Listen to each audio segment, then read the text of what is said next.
Type 1. We are back with a Hmrc video.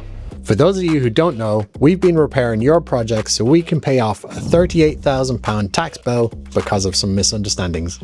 And no, we don't include the shear-on jobs in this. Something a bit different this time. Instead of a small job, we're going to be working on a Ferrari. And as you can see, it's missing its front end. From the surface, it doesn't look too bad. But when you take a minute to see what's going on, there really isn't much straight metal here. This wreck was bought by a subscriber who picked this car up from Copart. And now it's our job to rebuild this sorry chassis. I don't know what kind of Ferrari this is. And if you know, please keep it to yourself. I don't care. But what I do care about is what I have to fix. These are the chassis legs and they're clearly damaged. This used to be on here and all this area, foobar. So let's look a little bit closer and see what's going on. Starting at the front, we can see that the initiators here are all bent already. The challenge will be trying to get these ribs on the inside. Now, the ribs are always cut back a few inches just to allow the initiators to do their job. The initiators are the first bit that bends in the crumple zone when you're in a crash. These are going to be a real challenge. What I'm thinking is if there's no damage to the back, we can cut away the front and replace all that. We're going to have to guess where a lot of these points are because I can't straighten this out to measure it. The real challenge is going to be this box section. Now, there's a rib across here. That's telling me that there is a rib on the inside of the material, like an extrusion, like we've seen before. This does look like a hefty bit of work. More than the Bugatti, I'd say. And there's two more pieces that are even more challenging than the rest of this chassis, but we'll get to that later on in the video. Also, big news, if nobody's actually noticed, we have doubled the floor size of our business. And Garage Style have sorted out these lovely lights. We've got the banners up at the back, so it's looking good. And we've got our own car ramp now, look. Look, I don't need to crawl around and lie on the floor anymore. So we got an absolutely cracking deal from Equipment for Garages. So if you want to get your own car ramp like this or any other garage equipment, have a look on their website. It's a great website, easy to use, and their stuff is really affordable. Now, let's talk more about material selection. I like how you've got the car ramp, but you still are kneeling on the floor. Like, you haven't learned. Yeah. I'm not lying on the floor. For this repair, we're going to be using this 5754 grade aluminium, which is proper automotive grade aluminium. It's widely used for aluminium structural vehicle repairs. This is exactly what Ferrari use on their welding repairs. So now we know what type of metal we need to use, it's time to make a plan. It's not working. Move your leg. Oh.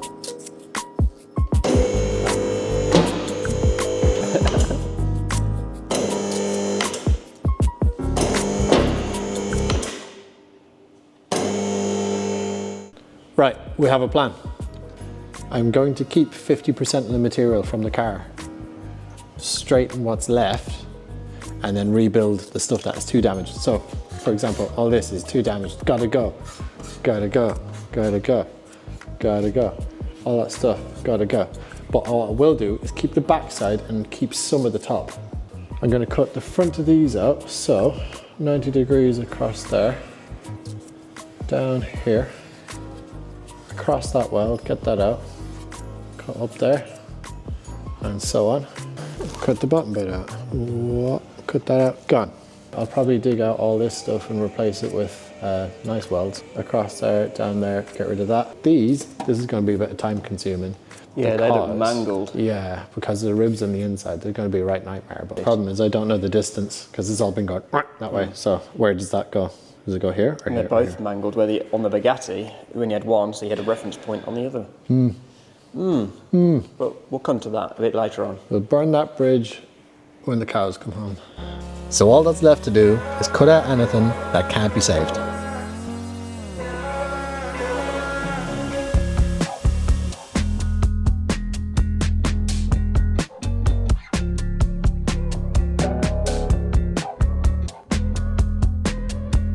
So after removing everything that we don't need, we realised it's not actually that bad. Everything in behind the damaged material actually pinged out and was quite straight, which was lucky. We just need to remove the paint now and get ready to cut some fresh metal.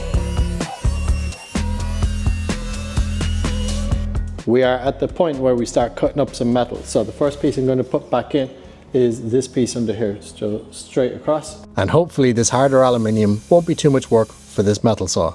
Of course it won't be, it's flex.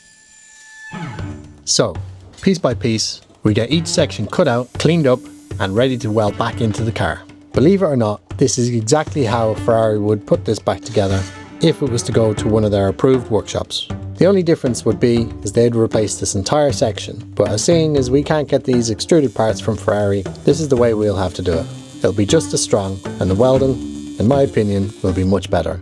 And just like that, it's done. I've even put this little fold down the centre, just like it was from factory. A lot of people ask about the heat treating process after one of these frames has been made. This has been made from aluminium that shouldn't need a heat treating process. We know this because Ferrari has a welding procedure for this exact repair. If heat treating was something that we really need to worry about, then Ferrari would not make a welding procedure for it. So if Ferrari is offering this procedure in a Ferrari workshop, which includes cutting and welding, pretty much what we've done here, then we know we can do the exact same thing. We just need to make sure that we have the right material, which we know we do. Right, we're moving on to these chassis legs. We don't know the exact length of these chassis legs because they've been pressed in this way. The only way I can get the right measurement is by heating this up and straightening it out to what I think is correct. I'm going to get this within 1 or 2 millimeters. There's lots of movement on the front bumper adjustment, so we don't need to worry about being super accurate. Once this is straight, I can get a measurement to copy this side and that side as well. So my favorite way of making aluminium straight, fire.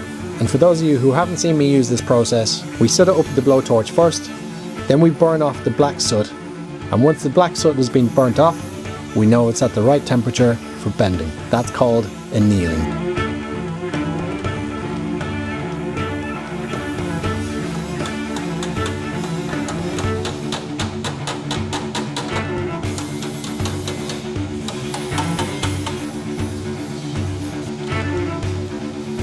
Okay, now it's much easier for us to see what we need to start cutting off.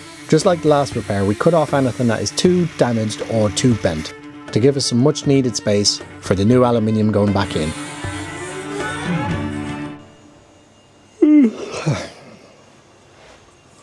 Mate, you are looking really tired. Yeah, I've been up like late nights every night this week. Right, I've got just the thing for you. Oh yeah, there you go. This is holy. Well, the flavours. We got more flavours. Oh, yes. Where? Show me. Come with me. Okay, cool. Come with me, mate.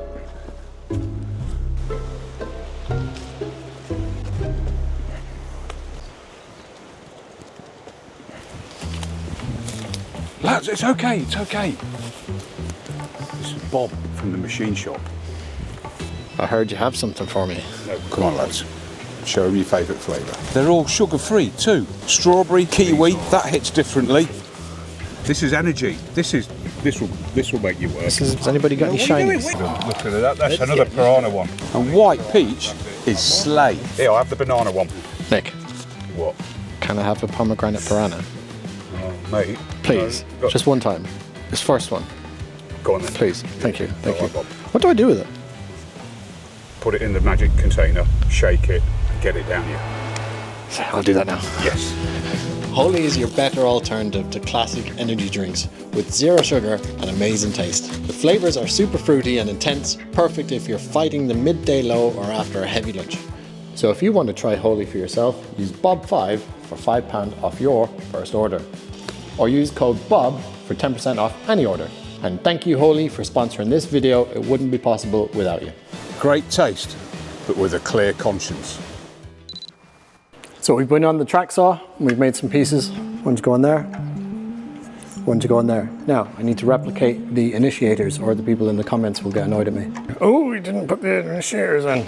Initiators. Initiators are these swage lines in here. And what that does, it initiates a crumple zone. The crumple zone is a safety feature. So instead of transferring the energy of the crash up the chassis leg and into your legs, it should use all the energy from the crash to basically destroy this front leg here. Now, A lot of cars are not designed with a normal chassis rail anymore, like Land Rovers where it had a ladder chassis. They're more like this honeycomb effect here. So they see these big gaps and stuff. So the initiators are usually now just for saving the car in a crash. So when it's hit like that, it destroys this area instead of the expensive chassis. So we're going to make our own initiators using a foreign material. Wood. As you'll see, wood is the perfect material to make a quick and easy stamp. By cutting out these measured channels into a piece of wood, it's a quick and easy way to replicate the original shape that was pressed into the Ferrari. But before we start the stamping, we've got a quick question for Mickey Slicks. Can you tell me aluminium's ore? Yes. Do it. Ore. Ore, yeah, so like iron comes from iron ore. Steel. Oh, no. Aluminium's man-made, I'm sure. Yeah, it is, but it comes from a rock. Yeah. Bauxite. Just like you can get a lump of metal, like ore, iron ore, melt that down, all good. I'm sure you've got to play around with aluminium to make it aluminium. Yeah, so to get steel, you have to make it from iron, but you have a rock, iron ore, and you melt the rock, and it obliterates and all the metal drips out of it. And then you got iron, which is shit, and you mix carbon with it, you get steel. Right. But aluminium is the most abundant metal that we use, and it comes from bauxite. So, begs the question, why are aluminium supercars so expensive? Brandon, yeah. Yeah, Dave. And after neither of us walking home a millionaire, let's get this metal prepped for the initiators. And using a Ferrari approved 3/8 extension, let's get this metal pressed.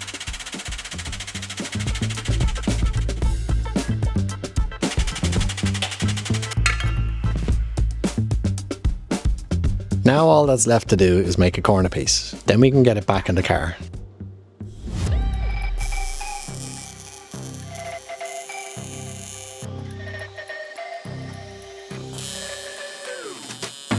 And after a bit of welding, we've now got the main structure of the chassis back in place. Before we go any further, let's take it back a few steps. What the most confusing and complicated part is that we need to tackle. This is going to be one of the biggest challenges of the rebuild because Ferrari will not sell us these parts. They are available directly to a Ferrari dealership, but they won't release them to the public. I'm going to have to try and straighten these out somehow and then try and get measurements from it somehow and then remake it somehow. But as usual, I don't have a plan. Okay, day 2. We have chassis legs done. They are replicated as they should be. You've got the initiators in, we've got little fiddly bits on the inside, all replicated to how it came out of the factory. Now, the next thing we have to do is put the mounts on the front, and the thing that the bumper stuff mounts to. I don't know what it's called, but we do have this as reference. Now, I don't know if this goes that way, or if it's handed. It's got a what's it called? Towing eye? Towing eye. And they usually go on the driver's side, on this side. I've seen them on this side of cars before. So that goes on like that. So I don't know what the bottom looks like. I don't know what the shape the top used to be like. I'll straighten it out. We've got another one that's in a few pieces as well, and I'll measure it up and try and make sense of it and like compare two bad measurements and find whatever's in the middle. I don't know. So this was the easy bit. This is the bit that's hard because we have no information. We could make this in about an hour, but what shape is it meant to be in? This is all guesswork from here on out until we get the beams on the front, but we won't know that until after it's done. So yeah, I just need to recreate these things. A part that I won't know that's worked until after it's fitted. So these bits are mangled. I'm gonna do my very best to replicate them. Cool, let's get them together. Right, before we weld them, I'm gonna get them into the Aqua Blaster, clean them up before we weld them. It'll really help. As we know by now, aluminium has to be spotless clean before we weld it, and this machine saves me hours of cleaning.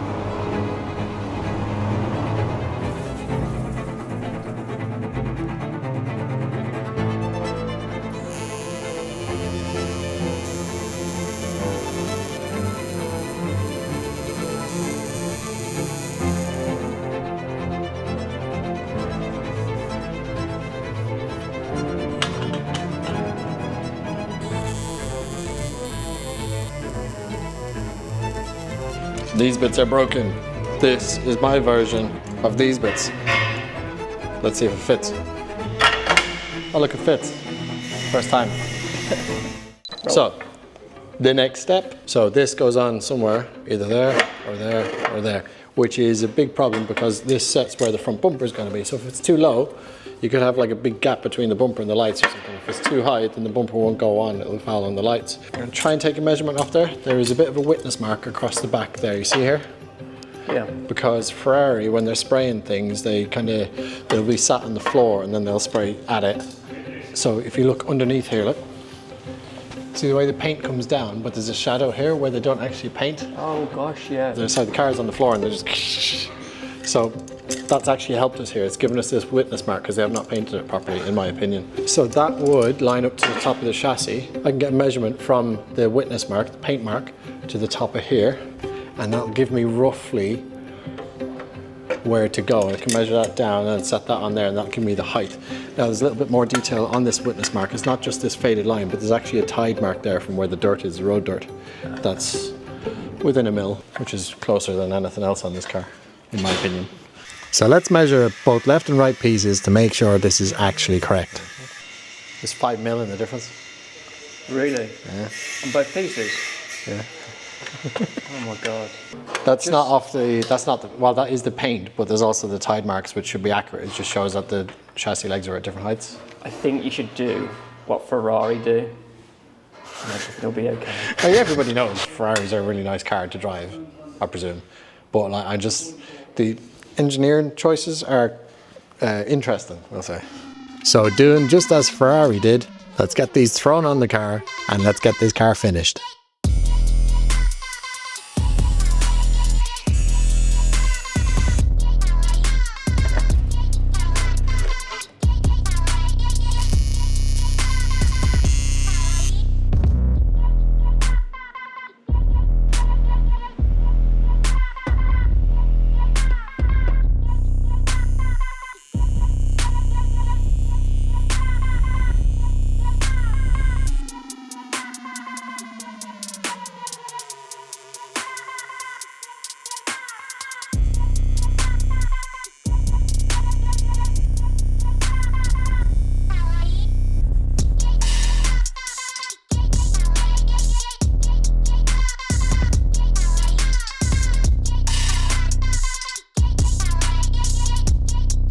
That is all the chassis work done. The main idea of having to do this is so we can get these mounts back on. These mount like the bumpers and the other stuff that goes in, whatever goes in the front of Ferrari, lights and stuff. We've copied all the initiators, so we know we've got that safety factor. We've got the same material as Ferrari used, and we've welded all around it and copied all the insides, copied the front. Everything is back to how it should be. We've even copied all the inside here and put all these riv nuts back in place. And the same under here as well. Solid. It looks good. Better than it did when it came in. We do have a few little bits and pieces left to do, just like these mounts and things, but they're really boring, so we're going to leave the video here for now. A lot of people have been asking how the Hmrc bill is going. So if you're not aware of that, I got in a bit of trouble with the tax collectors in the UK for registering my business a bit too late for paying VAT. £38,000 worth of trouble, and we are taking on jobs like this just to pay it off. We very much appreciate everybody that sent in work to us. We have been paying off the bill and we are chomping through it. So the Hmrc bill started off at £38,000.